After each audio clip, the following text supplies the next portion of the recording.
Hi everyone and welcome back to the Football Tribe UG channel. Robert Kesakos is your usual suspect. Welcome back to yet another episode on your favorite football updates channel. That's at Football Tribe UG. Thank you so much to all our new subscribers. Welcome to the Football Tribe UG community. We do appreciate your stay here. We hope that you do enjoy it. Kindly go to the channel, watch our content, our videos, our live broadcasts. Join us every single morning. That's Monday to Saturday, 9 a.m. and then every single evening, 11 p.m. and onwards for respective live broadcasts. We'll be coming to you live every single day, as the case has always been. Although consider the next couple of weeks to be a bit tired, given that it's going to be the international break.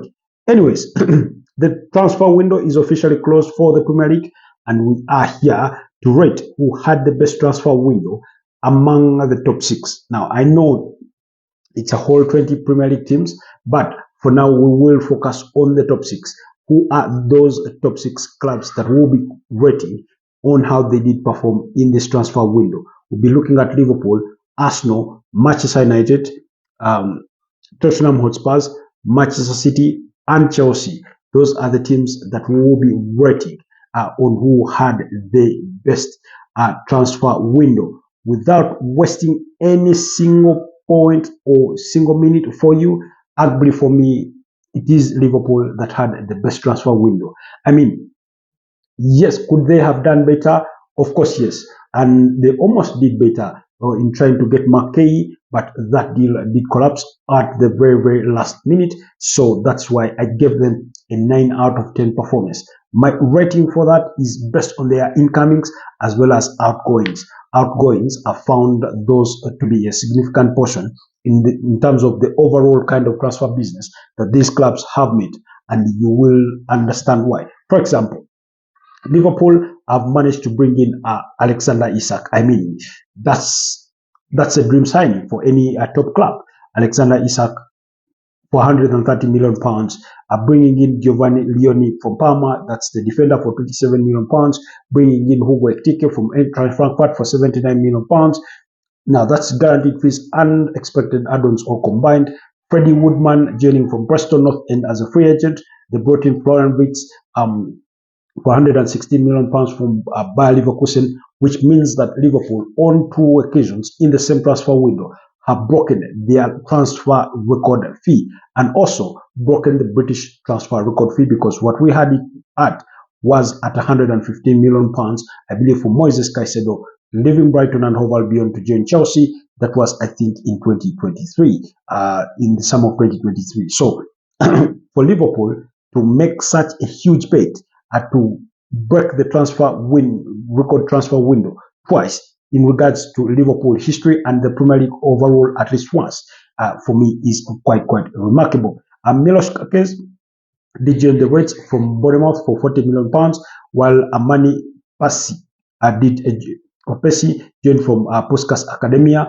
Georgi Mamadashvili joined for 30 million pounds from Valencia, while Jeremy Frimpong also joined from Bayer Leverkusen for about 29 point something million pounds. So the overall financial outlay is in the region of about 440 million pounds plus. So for me, that's pretty good business. They've sort of fixed the issues, if any, that they needed to fix, because after last season, if they are the reigning champions, there wasn't too much to critique about them in terms of their overall squad build. You look at their backline, it was pretty solid, but they replaced well. Remember, they lost Alexander Trent-Arnold at Real Madrid. They replaced with Jeremy Frimpong. They strengthened left back, adding Milos Kakes to Andy Robertson. In centre back, they brought in Giovanni Leoni after losing Joel Quensha. They managed to keep a hold of Joe Gomez, Ibrahim Konate, and Virgil van Dijk. In that midfield, they've retained Brian Gravenberch, who, McAllister, Dominic Szoboszlai, and added an electric attacking midfielder in Florian Wirtz. So for me, that's a pretty piece of good business. They've gotten themselves 2 top strikers. Hugo Ekitike has already scored 3 goals for Liverpool, one in the Community Shield against Bournemouth and against Newcastle, although he did score against Arsenal. So a great start for Hugo Ekitike, and then arguably bringing in one of the Premier League's top scorers from last season to add them to Mo Salah, who was the Premier League top scorer and top assister in the Premier League last season. So for me, with his 23 goals that he scored last campaign and 6 assists, you can only hope that things are going to get better for not just Alexander Isak, but also for Liverpool overall as a team. Do they have an issue? For me, yes, there's a sort of a bone to pick. I hope they would add to their midfield, especially in the central midfield area, and then, but more importantly, to add in a more senior centre back kind of player, and that's why they were interested in signing McKay. They really tried to get that deal over the line, but Crystal Palace objected to making that deal go through after having failed to find a replacement for their captain in McKay, a player who had already bid goodbyes to his fellow players, fans, and the entire Crystal Palace community through a statement. There was a farewell video ready for him that was, leaked, but all that was flushed down the drain after Crystal Palace refused to confirm that transfer. Player had already been permitted to undergo his medicals and be a new Liverpool player, but at the very last minute, that dream was stolen from him, and he ended up staying. So for me, if there's any criticism for Liverpool for what they managed to do in this transfer window, that will be it. In terms of player sales, I thought they really performed well in terms of moving on players. Harvey Elliott and Louis Kumas, as well as Timikas, these have left the club on loan deals.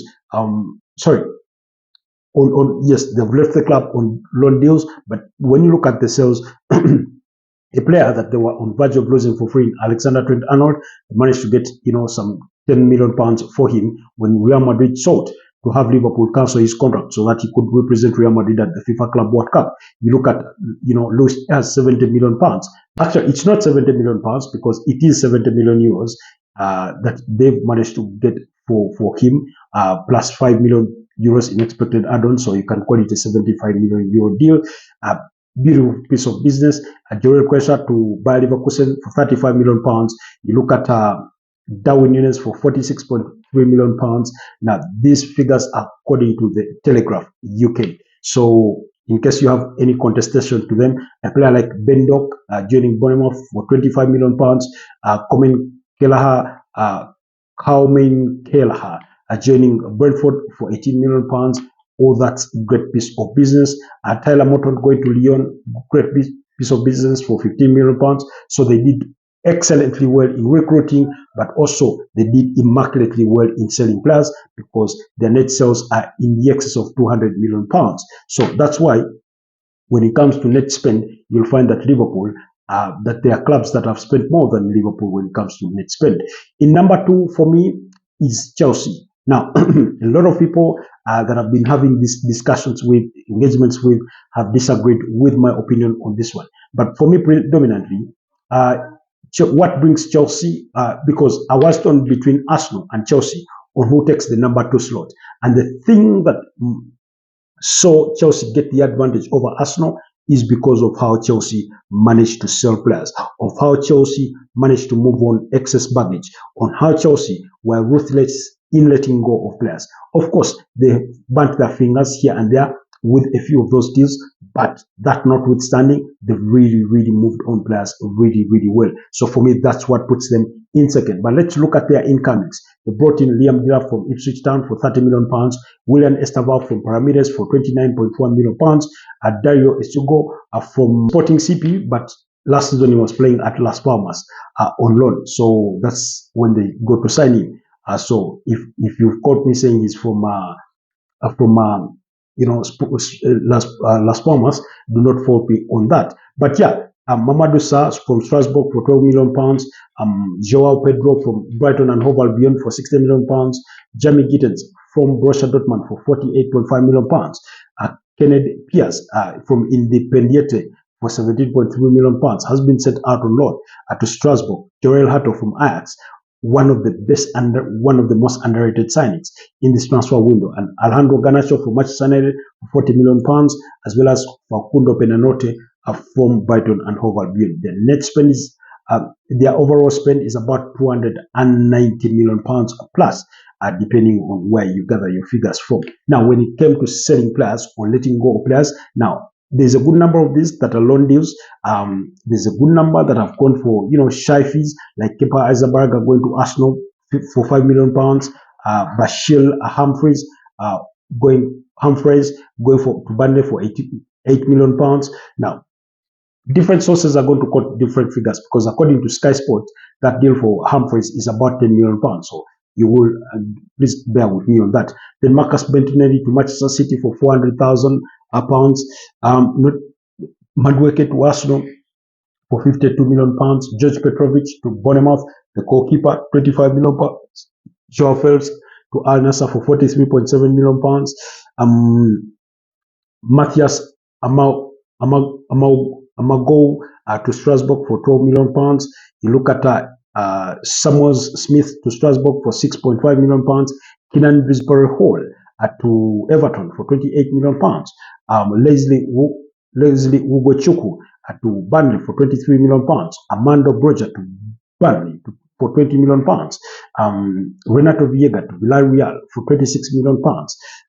Christopher Nkunku to AC Milan for 36 million pounds. I think it's an initial loan deal with an obligation to buy. So I think it's a straight out deal. But anyways, yeah, he's off. Alfie Gilchrist to West Bromwich Albion for 2 million pounds. And then Nicholas Jackson to Bayern Munich for about 15 million euros on loan with an option to buy to make that deal permanent. So for me, when I look at Chelsea's player sales, in addition to what they've managed to bring in terms of what they needed, I think they've really rooted well. They've had a very, very wonderful transfer window, and that's what puts them in second place, in my opinion. You look at getting two strikers in Liam Delap and Joao Pedro. That's immaculate. The wingers, William Estaval, one of the most sought after players. Jamie Gittens, another one of those. Joel Hato was targeted by Liverpool, Arsenal. They got a deal for that one. Orlando Garnacho for Manchester United. Again, this is a bit of an unmerited deal for only 40 million pounds. So, great piece of business for Chelsea. So I gave them a rating of 8 out of 10. And the reason as to why I give them an 8 out of 10, pretty much like I gave Liverpool 9 out of 10 because they missed out on Mark Cahill. Chelsea, I thought needed to bring in a more solid goalkeeper than Robert Sanchez, a goalkeeper that can be more consistent. I thought they also needed a solid centre back beyond just the ones that they already have. One would argue that because they've not moved on so many defenders, they did need to bring in more bodies. But I feel that they need another big centre back to be a leader in that back line, especially following the long-term injury to Levi Colwill, and yet Wesley Fofana, who is injury prone, will just return from injury. Then you have Trevor Chalobah, Tosin Adarabio, Benoit Badiashile is surplus to requirements, not up to beat. Axel Disasi was being targeted by Aston Villa. We do not know what happened with the final hours of the transfer window, but it looks like it did not happen. So I thought they needed to bring in at least a goalkeeper and a defender. Arsenal go in number 3, and the reason as to why I give them a 7.5 rating out of 10 is because of they did struggle to move on players. They hardly made any money in terms of player sales. They hardly made any money. I mean, it's not to say they've not made some money, but it's peanuts compared to what Liverpool, what Newcastle, what Chelsea have all made in terms of moving on players. Even Manchester United themselves, at least they got 40 million pounds for Alejandro Garnacho. You can give credit. You can credit them on that one. So Arsenal, at least they managed to fix all the areas they needed to fix. One, they needed a backup goalkeeper after losing Neto, who returned to Bournemouth on loan before leaving to join Botafogo in Brazil. They brought in Kepa Arrizabalaga for shy £5 million. I thought that was a great piece of business. Losing Thomas Partey was a huge blow for them, but they managed to bring in Martin Zubimendi for £60 million. They brought in Christian Nogard for £15 million as a backup player. In that central midfield, bearing in mind that they lost Jorginho as a free agent who joined Flamengo. They brought in Noni Madueke to be a backup player for Bukayo Saka. Yes, he can maybe start at left wing, but for me, that's not where I would prefer for him to be. I remember this is the kind of transfer that divided opinions among the Arsenal fan base, and yet, as soon as Bukayo Saka got injured, they realized why Arsenal made the move. They realized why we were right to defend Arsenal's move for Noni Madueke, while we defended it for every reason that it was meant to be. So For £52 million, one would argue, is it a fair price for a 23-year-old? I mean, for me, that's fair, really, really, especially for a player that was an outright starter. At Chelsea, they entered the transfer window looking for a striker, and they got a striker, Victor Gyökeres. Now, you may disagree on the caliber of striker that they got, or whether Victor Gyökeres was the right striker for them, but the fact remains that they went in the market looking for a striker, and they got Victor Gyökeres for a mere £64 million, and he's already scored 2 goals. That was against Leeds United from the penalty spot, and the other from open play. Then they needed a backup centre back for William Saliba. You know, they needed that right-footed centre back who can also play at right back, and they went out to Valencia and got Christian Mosquera for a mere £13 million for the 21-year-old Spanish international. And guess what? 5 minutes into that game between Arsenal and Liverpool, and then William Saliba suffered an ankle injury. He sprained his ankle, and he had to be withdrawn. Guess who was brought in? It was Christian Mosquera, and he fit into the game like a glove. I thought he had a very, very impressive performance at Anfield, because Anfield is not a good place. It's not an easy place to go to have your near full debut. Remember, he did come on in that game against Leeds United. So, great piece of business. Then bringing in Ebeleje Eze from Crystal Palace for £60 million. I thought that was another great piece of business, because he will provide competition off the left wing where, you know, Martinelli and Leandro Trossard play, but also putting a bit of more pressure on Martin Odegaard on how he has to apply himself in that number 10 role. And then they concluded their transfer window by bringing in Piero Hinkap from Bayer Leverkusen on an initial loan deal. Who is a left-footed centre-back as well as a left-back. So for me, defensively, when you look at their defensive overall cover, it is looking really, really good, because you have Julian Timber, Gabriel Magalhaes, William Saliba, and Ricardo Carafiori. As backups, you have Ben White, you have Christian Mosquera, you have Piero Hinkap, you have Miles Lewis-Kelly. Arguably the best setup of defensive solidity in European football that Arsenal do have in their hands. So for me, that was very, very great business. When you look at 8 players and the kind of financial outlay on the respective players, I do not think there's any that you look at and say that one was overpriced. And when it came to outgoings, that's where Arsenal struggled. They struggled to move on players, and majority of them left on loan. For example, some were released, left as free agents, the likes of Jorginho. Takahiro Tomiyasu was released, having his contract terminated. Thomas Partey, who joined Villarreal, released at the end of his contract. Marquinhos left for Cruzeiro. They didn't make much money out of that. Nuno Tavares joining Lazio. Kian Tierney left as a free agent to rejoin, Celtic. You look at a player like Jakub Kiwior joined FC Porto on an initial long deal with an obligation to buy. That was a sort of good piece of business, depending on how you look at it. Alexander Zinchenko was the late mover on deadline day at Nottingham Forest, still on loan. Albert Sambi-Lokonga joined Hamburger SV in Germany, as well as Fabio Vieira joining them on a season-long loan. While for Albert Sambi-Lokonga, it was a permanent transfer. So because they struggled to sell, for me, that's why I put them in third place in regards to their performance overall in this transfer window. Now, in fourth place, it's also not been easy to determine who comes in fourth place, but in fourth place, I've gone with Manchester United. Remember, I said this, we are rating the big 6, not the top 6. There's a difference between the big 6 and the top 6.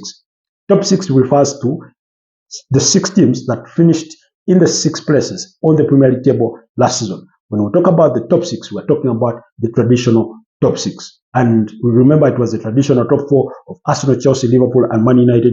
And then Man City penetrated through that hole. And then eventually Tottenham, especially during the era of Mauricio Pochettino, and then you could rewind things back a little bit, I think, under Harry Redknapp when they started qualifying, for UEFA Champions League and things like that. So in fourth place, I've gone with Manchester United, and the sole reason that puts them in a fourth place, in my opinion, is because of the kind of business they managed to do when it came to their incomings. One, Last season, they struggled to score goals, so they went into the transfer window knowing that they needed to add goals.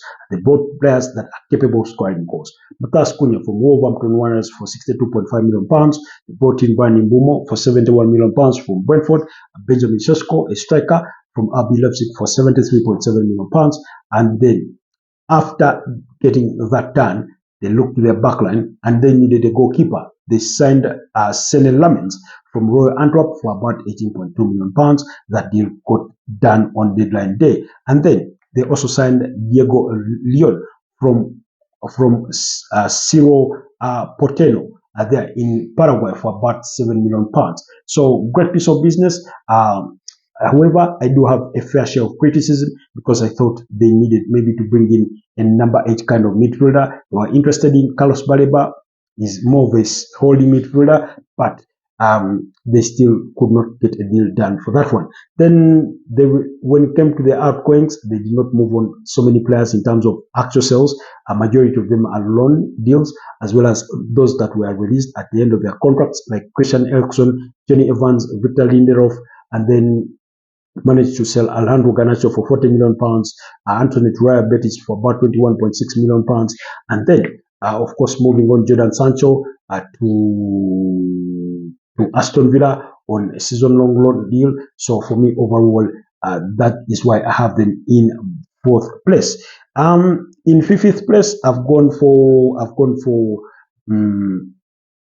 in 5th place, I've gone for Manchester City. I thought these ones equally did well in as far as the transfer window is concerned. When you look at going into the transfer window, having lost players like Kevin De Bruyne, losing players like Jack Grealish, who has gone on loan to Everton, bearing in mind the injury concerns of Rodri in recent times, Kyle Walker, they managed to do some pretty good business in this transfer window. The goalkeeper, they ended up losing Ederson Moraes, who joined Fenerbahce on deadline day, but they brought in Ryan Atnori from Wolverhampton Wanderers in a deal worth about 34 point something million pounds.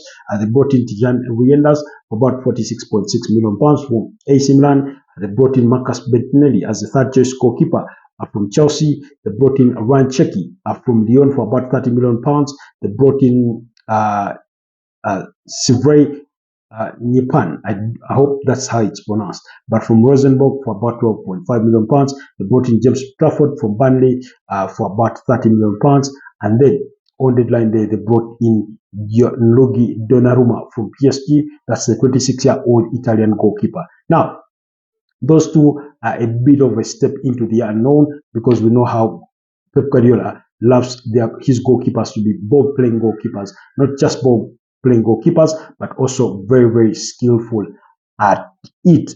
And we know that Gianluigi Donnarumma, that's not one of his strongest suits. James Trafford is still a little inexperienced, and we've seen, him commit a couple of errors that did cost them, especially in that loss against Tottenham Hotspur by 2-0 at the Etihad Stadium.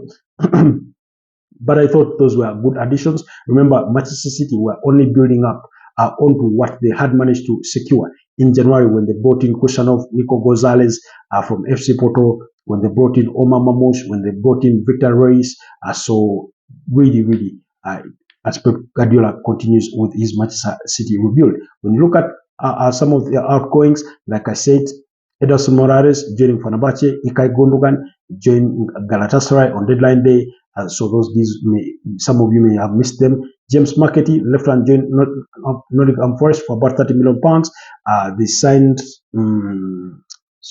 they let go of Jack Grealish, like I told you, to Everton. Kyle Walker to Burnley. So those are some of the notable departures from Manchester City. There's a host of others, but those ones have really, majority of them have gone out on season-long loans to lesser teams. And then, in 6th place for me, that's where I will put Tottenham Hotspur. I put Tottenham Hotspur in 6th place because I thought they needed to do a little bit more than they managed to do, even though they still did well. Kevin Danso joining from RC Loans, Luka Vuskovic joining from Split, as a free agent. Matthias Tells, making his move to Tottenham permanent after a loan spell. Kota Taikai from Kawasaki Frontale for about £5 million. Mohamed Kudus from West Ham United for about £55 million. João Paulinho on an initial loan deal from Bayern Munich.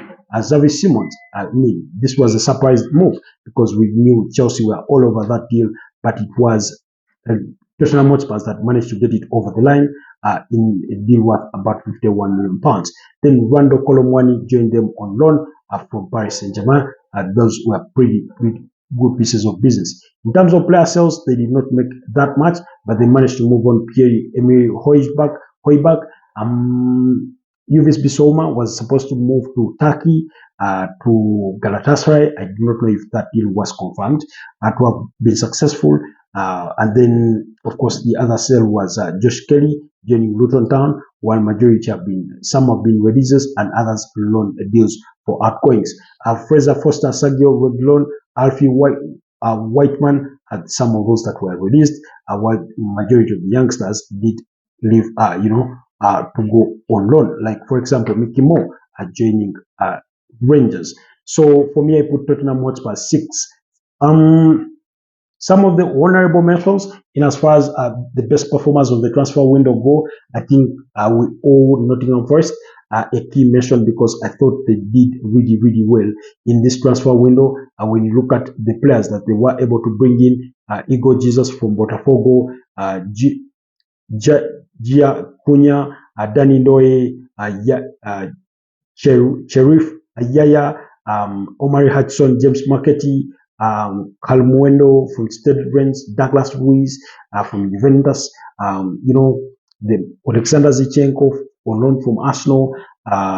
Really, some of those deals are really, really impressive. And yet the outgoings, while they were significant, the only most significant was that of Anthony Elanga leaving to join Newcastle because they managed to keep a hold of the player that is in Morgan Gibbs-White, who was a target for Tottenham Hotspur. So they deserve a honorable mention for their performance. Sunderland is one of those other teams that I could give a honorable mention in regards to their transfer business, because bringing in players like Simon Adingra from Brighton, Habib Diarra from Strasbourg, Noah Sadiq, Talaubi from Club Brugge, Granit Xhaka from Bayer Leverkusen. You have a leader in him in that dressing room. So really, that was quite impressive among others. So I would give them that honorable mention. The worst performers of the transfer window for me, it has to be Fulham, because Fulham, I thought, had a very dull transfer window. Even Newcastle were struggling to land players, did them. But they just brought in Benjamin Locomote from Montpellier for about £550,000. They managed to bring in Kevin from Shakhtar Donetsk for about £34 million. They brought in Samuel Chukwueze from AC Milan. And yes, Andres Pereira was one of the key departures for about £10 million to join Palmeiras, while players like Carlos Vunichui, as well as William and Callum Osman were released, as free agents. So then Brentford also, I thought they had an underwhelming transfer window, especially bearing in mind that they had lost their captain Christian Nogard, lost Brian Mbomo, their top goal scorer last season, and also ended up losing Yohan Wissa, who was their second best goal scorer with 19 goals, Brian Mbomo scoring 20. They managed to bring in Michael Kayode from Fiorentina, Romele Donovan from Birmingham City, Kelleher from Liverpool, that's a goalkeeper, Milambo from Feyenoord, Jordan Henderson from Ajax as a free agent, and Dango Ouattara, who was their most expensive buy from Bournemouth for about £42.5 million. And then, of course, Arsenal's Reece Nelson on loan. And yet, you remember they lost, Mark Flecken, also Ben Mee, and a good couple of other players. So, losing Yohan Wissa, yes, they made the money, but they ended up performing poorly in the transfer window. We were supposed to stick to the top 6, and let me give you those, worst performers and honorable mentions as far as the transfer window went.